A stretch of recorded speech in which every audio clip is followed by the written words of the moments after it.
Assalamualaikum dan selamat pagi semua. Okey, pagi ni cikgu akan ajar kamu subtopik 3.3 pemeliharaan dan pemeliharaan alam sekitar.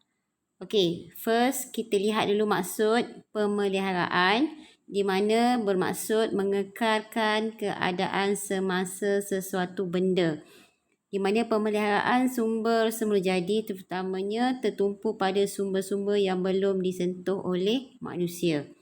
Okey, kemudian kita lihat kepada pemeliharaan ialah penggunaan sumber alam semula jadi secara lestari termasuk hidupan liar, udara dan air.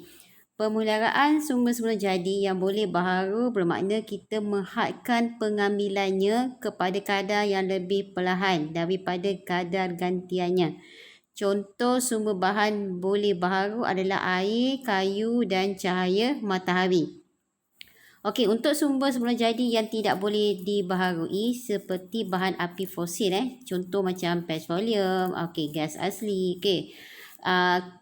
Kita boleh peliharanya dengan mengekalkan jumlah yang mencukupi supaya boleh digunakan untuk generasi akan datang. So bermaksud kalau kat sini ada dua lah cara pemeliharaan untuk sumber bahan semula jadi yang boleh baharu. Kita guna dengan kadar perlahan. Okey, manakala sumber semula jadi yang tidak boleh baharu, kita kekalkan jumlahnya untuk dia mencukupi supaya generasi akan datang pun boleh guna. Itulah maksud dia. Kemudian kita lihat kepada teknologi emisi negatif. Untuk subtopik ni kamu kena tahu apa itu teknologi emisi negatif. Di mana dia adalah teknologi yang dapat menyingkirkan kandungan karbon dioksida di atmosfera. Okey, caranya adalah penggunaan mikroalga. Okey, apa itu mikroalga? Okey, yang lazim kita gunakan adalah mikroalga marine di mana alga mikroskopik yang hidup, okey, tumbuh membiak dengan banyaknya dalam air laut. Okey, di mana dengan mikroalga marine ni dia sangat sesuai digunakan dalam teknologi emisi negatif kerana mikroalga ini dia dapat mengurangkan kandungan karbon dioksida di atmosfera melalui fotosintesis. Sebab kamu tahu mikroalga ni, alga ni dia adalah sejenis tumbuhan. So tumbuhan dia menjalankan fotosintesis. So dia akan menggunakan gas karbon dioksida. So bila dia guna gas karbon dioksida, so automatik kandungan karbon dioksida tu dapat dikurangkan. Itulah teknologi emisi negatif. Okey, di mana cikgu bagi langkah-langkah lah pengurusan sumber semula jadi untuk mengekalkan keseimbangan alam sekitar. Di mana contohnya kat sini cikgu bagi 3, okey, untuk pengetahuan kamu. Okey, di mana pertama ada kereta hybrid. Apa itu kereta hybrid? Di mana kereta ini dia menggunakan sistem motor elektrik yang kita aktifkan secara automatik, dia dapat menjimatkan petrol. So kamu tahu petrol ni adalah sumber bahan yang tidak boleh baharu, di mana dia lama-lama nanti dia akan habis. So dengan menggunakan kereta hybrid kita dapat jimatlah penggunaan petroleum itulah.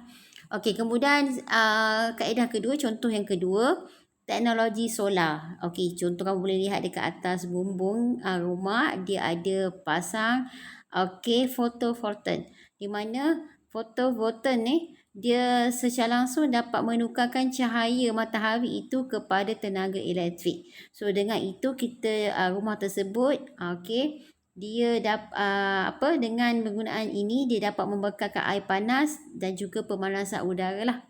Okey, kemudian contoh yang ketiga dengan membangunkan bangunan hijau. Okey, bukan kita cat hijau ya. Okey, bangunan hijau ni bermaksud segala struktur dan aplikasi proses pembinaan rumah bangunan tersebut dia mesti bertanggungjawab terhadap alam sekitar.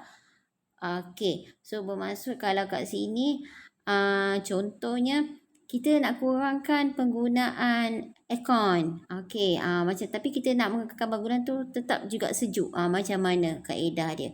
Adakah kita perlu menanam banyak pokok di sekeliling bangunan tersebut ataupun kita kena banyakkan lubang udara, tingkap semua supaya udara sejuk dapat masuk dan udara panas boleh dikeluarkan. Macam itulah. Segala struktur reka bentuknya bertanggungjawab terhadap alam sekitar. Okey, menggunakan alam sekitar sekeliling lah.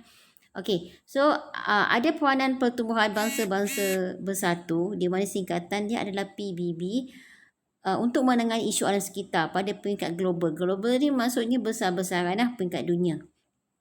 Okey, dia peranan dia, tanggungjawab dia, peranan dia maksudnya tanggungjawab ada 4. Yang pertama, dia perlu mencari penyelesaian untuk menangani isu perubahan iklim secara global. Okey, kedua, dia menjamin bekalan air minuman tu bersih dan cukup. Ketiga, melindungi lapisan ozon dengan pengharaman penggunaan chlorofluorokarbon yang menyebabkan penipisan lapisan ozon. Okey, chlorofluorokarbon singkatan dia adalah CFC. So CFC ni dia boleh menipiskan lapisan ozon. So contoh dia adalah pada bahan-bahan ataupun barang-barang rumah tu yang sejuk. Contohnya peti sejuk. Dia ada CFC. Okey. Aircon. Okey, tin aerosol, tin spray tu kan. Semua yang sejuk tu ada CFC. So, kita nak lindungi lapisan ozon ni daripada penipisan lapisan ozon sebab dia akhirnya boleh menyebabkan penyakit lah seperti kanser. Okey, keempat, mengharamkan penggunaan bahan kimia yang toksik seperti pesticide dengan apa sajalah, contoh ni pesticide DDT. Okey, contoh-contoh persidangan PBB yang perlu kamu ambil tahu ada 3 persidangan PBB. Yang pertama adalah persidangan Rio yang berlangsung pada tahun 1992. Isu yang ditangani adalah isu alam sekitar secara global. Okey, yang kedua protokol Kyoto pada tahun 1997. Okey, untuk mengurangkan pembebasan gas rumah hijau. Okey, persidangan ketiga adalah perjanjian Paris pada tahun 2016 untuk kurangkan kandungan dan pembebasan gas rumah hijau dengan menghadkan kenaikan suhu global sebanyak 1.5 darjah Celsius. Itu yang perlu kamu tahu untuk subtopik 3.3. Sekian, terima kasih.